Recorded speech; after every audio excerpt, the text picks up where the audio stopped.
Hello to anyone watching this. Sonic Racing Crossworlds is just like a really good game, actually. Like, it's definitely a kart racing game kart racing game. You know, the more casual people who I've played it with have just been quite overwhelmed by the visuals and mechanics and everything like that. But for me, as someone who's already put hundreds of hours into various big name kart racing games, including ones from the Sonic franchise, not on Switch, I've just had so much fun with this game. And even though I've only been playing this game for about a month, I already know I'm going to be coming back to it for years to come. Not just to chip away at the seemingly endless grind for Domper tickets, but because of this game's paid and free DLC. Now, I definitely don't think this game has the best value DLC I've ever seen. Like, I really don't think the Smash Bros. Fighter Pass system of content really makes as much sense when applied to a kart racing game.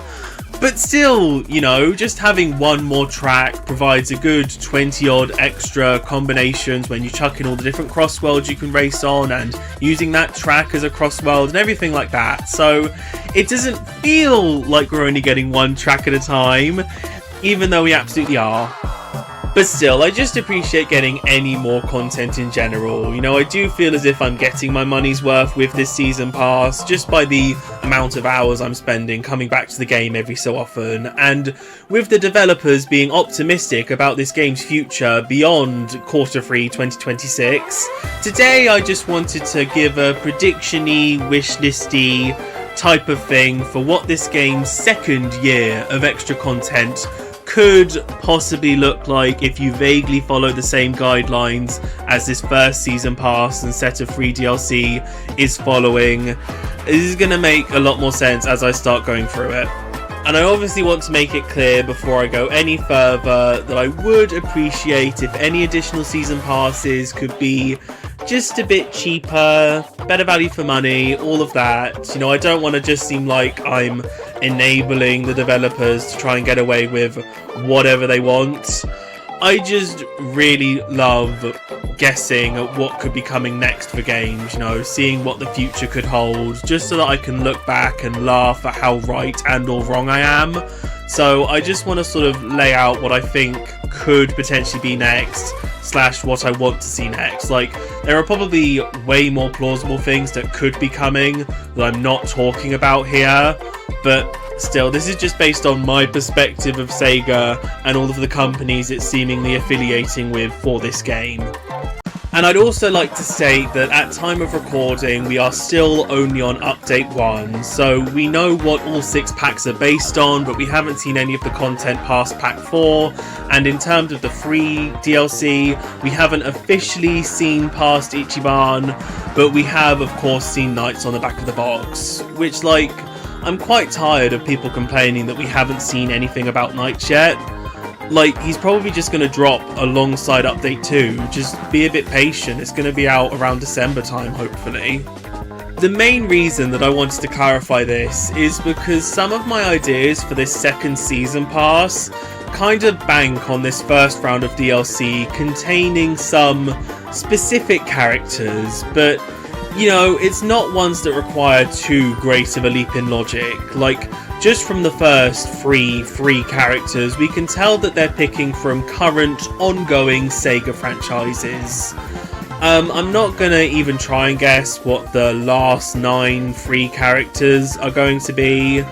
You know, I'm gonna sort of get what I'm given here, but I am going to assume that we are going to get II, Akira, and no additional Sonic characters. That's sort of all you need to know for now. So getting into the new season pass, the first thing to go over is who I think they are going to collaborate with this time. Now, obviously we have the massive curveball of Nickelodeon franchises being chucked in for some reason in the first season pass, and while I could see them continuing this, I can also very much not see them continuing this, because the 3 franchises that they picked for the first season pass are like the Nickelodeon franchises that deserve representing. You know, they've gone on for decades, they have a massive impact in pop culture, they have multiple branching spin-offs still going on, so they very much feel like the ones that needed to be here. If you for some reason feel the need to represent Nickelodeon in your video game based mascot racer. So while I could see packs for the Loud House, Rugrats and SpongeBob again being included, I'm just not going to include them on my personal second season pass. Like, a collaboration with a TV studio like that very much feels like a one-off thing that's not going to be accomplished again just for some more DLC. But as for the video game companies that are currently being collaborated with, I can very much see them coming back. You know, it feels like everyone is shaking hands all the time at this point, so it only makes sense for their representation to be improved with further DLC. I don't really see any new companies being added on, so I'm just gonna stick with Capcom, Namco, and Microsoft, I'm pretty sure, count as the Minecraft people. You know, I'm not necessarily saying that all of them are going to get additional packs in my second season pass, but I still think they're all on the table. But if we are still going to have 6 packs in this second season pass, I don't think it's fair to fill them all up with crossovers from just these 3 companies, so I think it would be cool if some of these packs could be based on Sega franchises. Mainly because I think it's such a shame that none of the free DLC characters are coming with tracks, and the Sega franchise tracks were some of the best from all the Sonic and Sega All-Stars racing games, so it would just be nice to recapture some of that energy, especially if we can do it with franchises that didn't get into Sonic and Sega All-Stars at any point. So let's finally get into what I think all these hypothetical packs could contain, starting with the Street Fighter pack. Now, this is a franchise that Capcom has been really tarting out as of late.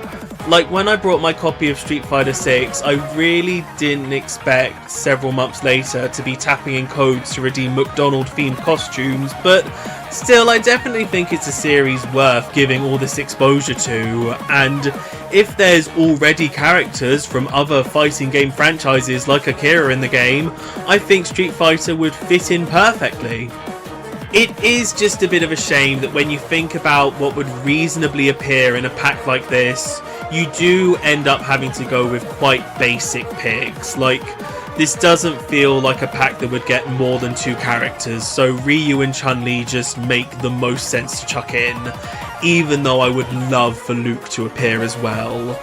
And in terms of the vehicle, like, just in general, it's the thing that I gave the least amount of thought to with each pack. You know, I just sort of skimmed through my knowledge of the franchise and went, yeah, that makes the most sense.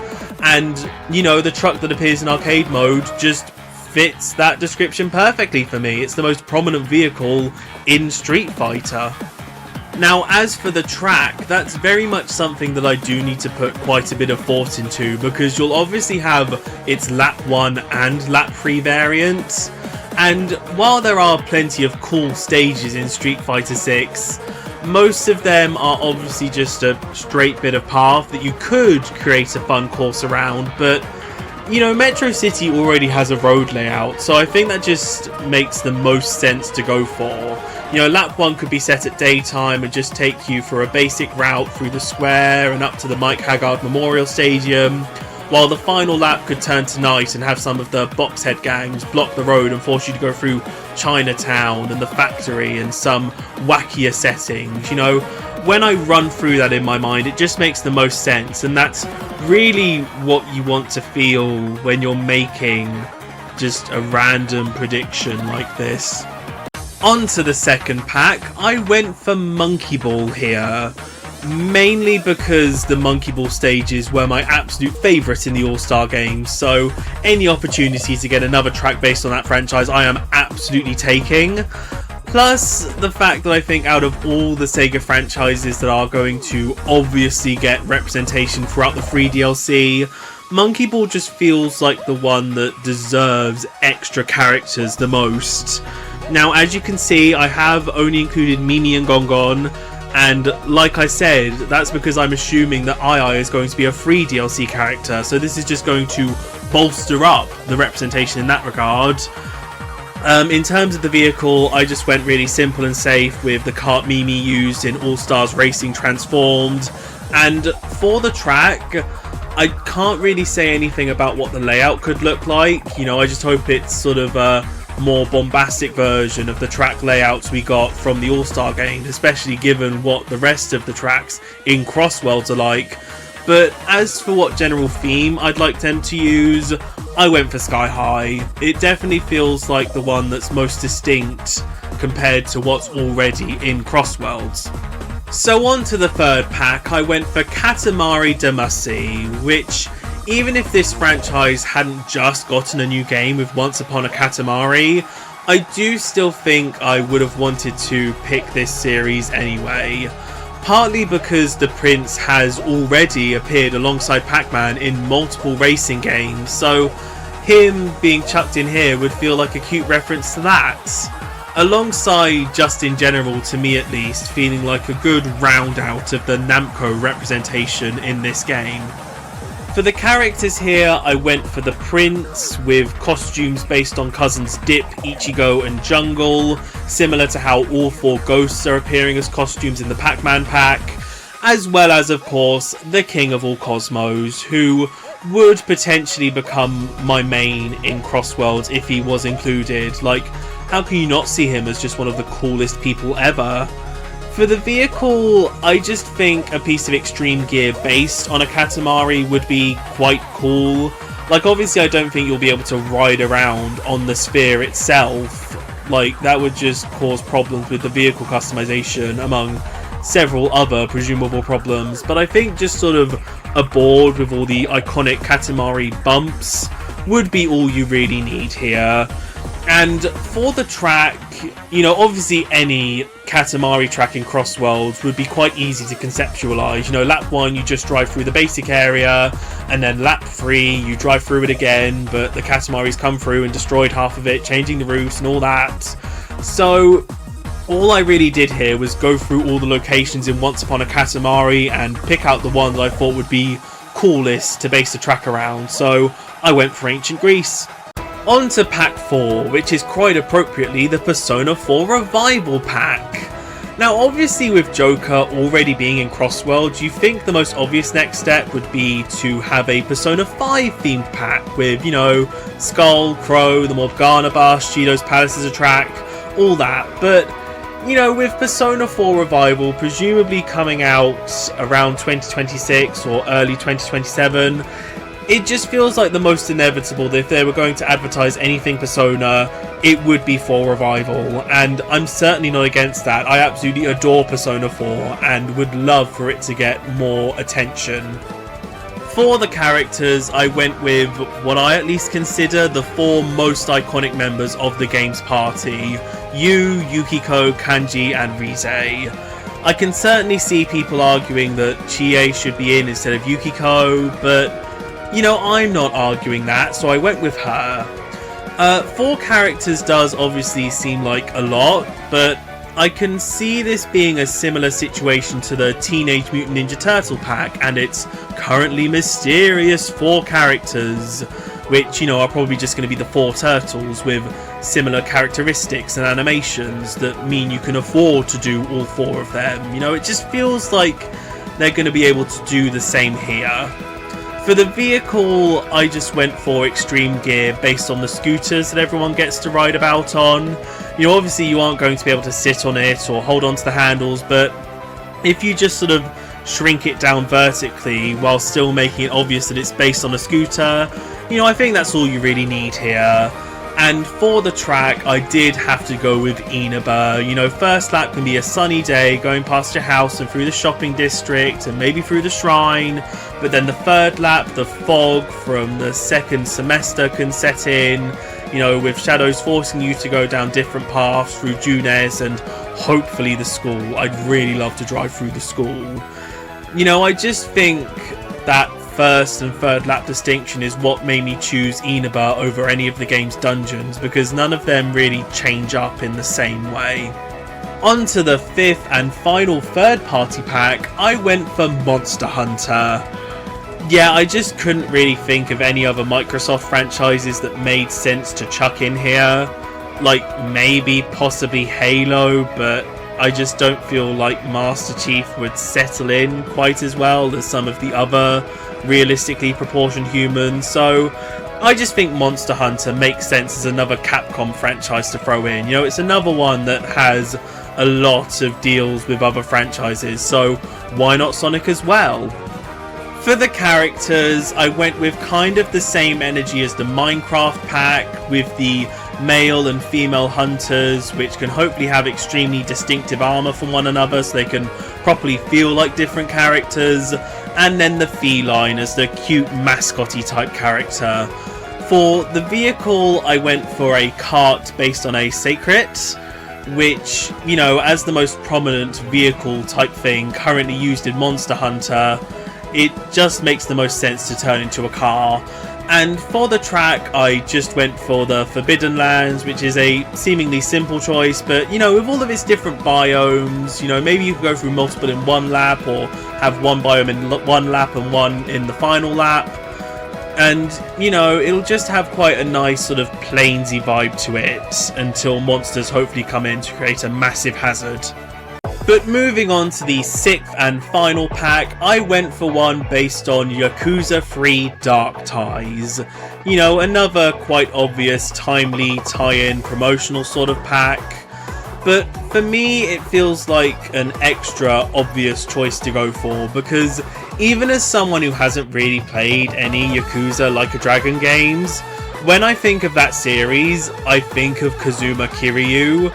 So for Ichiban to be included as the free DLC Yakuza representative instead, it did kind of throw me off a bit, even if it does make more sense for Ichiban to be chucked in, because, you know, he's the current protagonist and he's more of a gamer, so he probably appreciates the opportunity more, and I'm not sure Kazuma would be entirely comfortable throwing items at Amy or Cream, but, you know, this does just feel like the perfect opportunity to include Kazuma as well, alongside Yoshitake Mine, the playable character of the remake's new side story thing.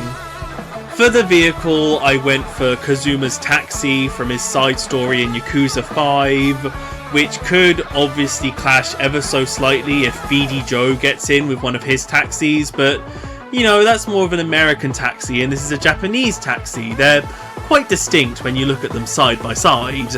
And for the track, I just went for Kamurocho. It just makes the most sense because it's like the Yakuza setting.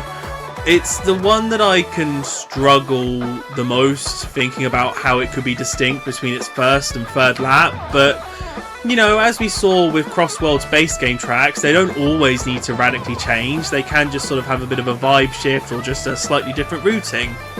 So yeah, that's my overall idea for a second season pass. I think when you step back and look at it like this, it really comes across as just as, if not even more well-rounded than the first season pass, you know, in terms of representing all sorts of different games and franchises that all kind of clash with each other, but in a fun, wacky kind of way. You know, obviously there's every chance that the third parties won't want to have more representation in this game, but like I said, this is all just for fun and seeing what could potentially happen.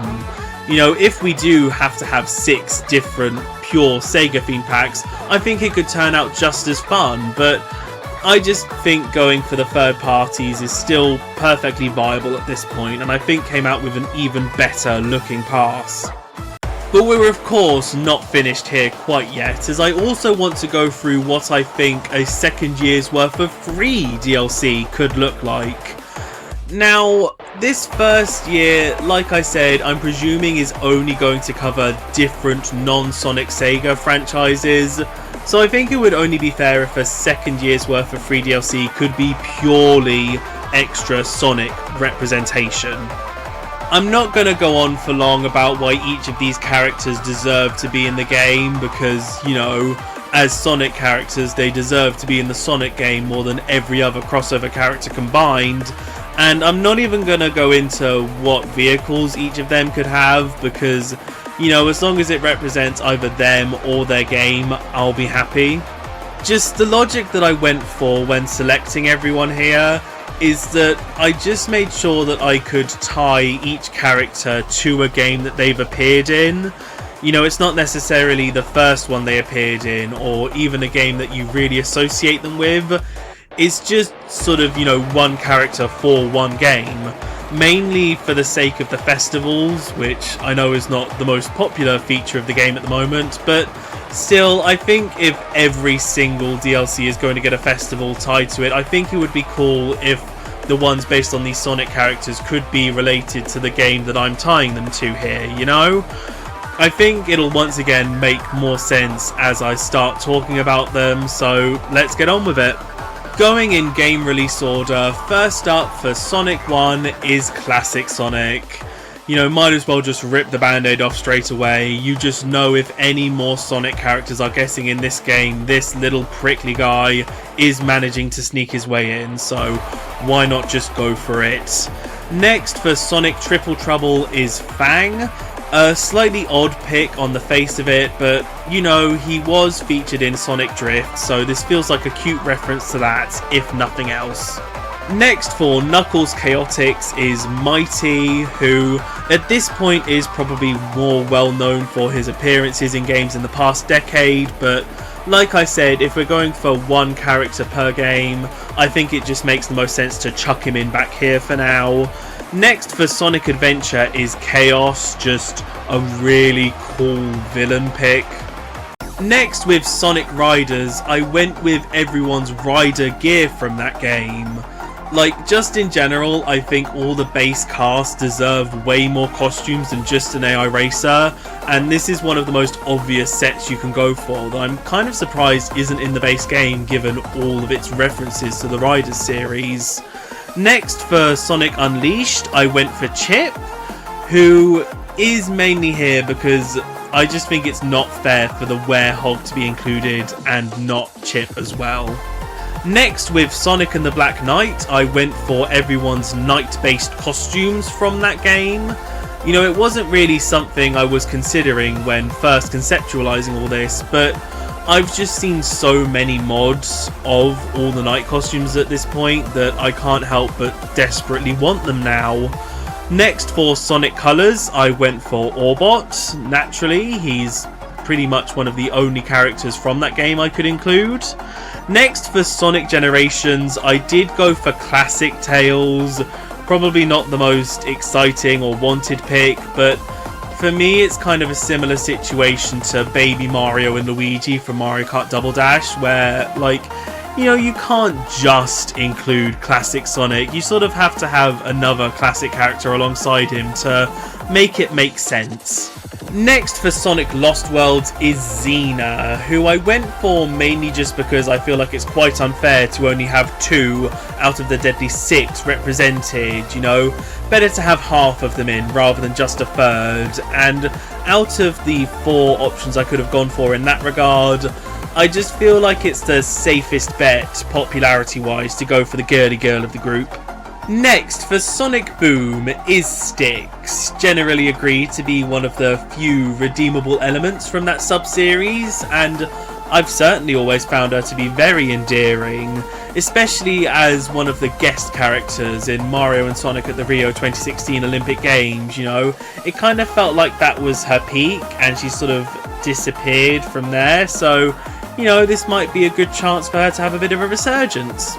Next for Sonic Mania is Ray, because, you know, you can't have Mighty without Ray. And lastly for Sonic Forces is Cubot, because, you know, you can't have Orbot without Cubot. So yeah, that's everyone. I do feel like this is quite a good round out of the Sonic representation in this Sonic game. You know, I do feel like we got everyone we needed with the base selection of 23 characters, but I feel like you'll get everyone that you want with this extra selection. But of course, I've only been using this selection of free DLC to talk about characters from the Sonic games. You know, what about all the characters from the Sonic comics that people have been clamoring for? Don't worry, I didn't forget about them. As a purchase bonus for the second season pass, just like the Sonic Prime characters for the first season pass, I can throw in Surge, Tangle and Whisper there. You know, I feel like that's truly rounding out the game properly. I do feel like a lot of the discussion of DLC characters has been worrying over whether they'll include the characters from the comics, so I just feel like this is the best way to throw them in. But anyway, that's everything that I wanted to talk about today. I'm just so generally optimistic about the future of this game right now. Like, even if we don't end up getting that second season pass, there's still just so much to look forward to with the 1 year of support we're getting. Both in terms of stuff that we already know is coming, so we can get excited over it, and stuff that we don't know is coming and can speculate over. There's just a perfect balance in that regard right now, which I really appreciate. And just in general, it's nice that we have a solid roadmap of exactly what's coming over this first year. Like, it's a really good guideline for me making this video. Like, I wouldn't feel nearly as compelled to do all this if there wasn't, like, a strict set of rules I can follow. You know, the best creativity comes from places of limitation and all that. But yeah, if you have any questions or concerns, do let me know. Just, if the currently consistent bi-weekly DLC release pattern keeps up until Update 2 drops, it should mean that the SpongeBob DLC will drop the same day as Kirby Air Riders. Which, like, good luck to it. I'd love to see the Switch 2 player numbers of its associated festival. Bye-bye. Have a nice day.